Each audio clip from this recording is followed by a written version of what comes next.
हैं। जैसे हम भैंस, कुत्ता, सुअर, प्रेत, कोई भी योनि में हो तो हमसे पुण्य कर्म तो होने वाला नहीं जिससे हमें मनुष्य योनि मिले।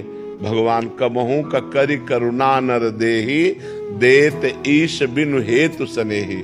बिना हेतु प्रेम करने वाले भगवान कभी करुणा पर दृष्टि पड़ी उस जीव पर कि बेचारा, तो उसे मनुष्य योनि दे दी।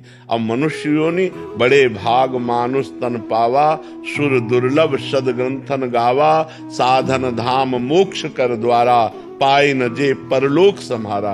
ये परलोक संहारने के लिए मिला है कि हमारे जितने अनंत जन्मों के कर्म हैं वो सब भगवान नाम जप से, तपस्या से, तीर्थयाटन से, शास्त्र स्वाध्याय से, परोपकार के द्वारा हम उनको नष्ट कर दें और इस जन्म में हम भगवत प्राप्ति करें। ये बड़ा देव दुर्लभ मनुष्य शरीर है। अन्य योनियों में आप जाकर कुछ नहीं कर सकते, केवल भोग भोग सकते हैं। जो आपके पाप और पुण्य भोग हैं वही भोग सकते हैं। आप नया कर्म नहीं कर सकते। नया कर्म केवल मनुष्य योनि में कर सकते हैं। और यहाँ आकर इतना प्रमाद चढ़ जाता है कि हम भगवत मार्ग में आकर अपने पाप नष्ट करने की बात छोड़ करके और पाप कर्म करने लगते हैं और ऐसे ऐसे पाप कर लेते हैं कि हमारी फिर दुर्गति हो जाए।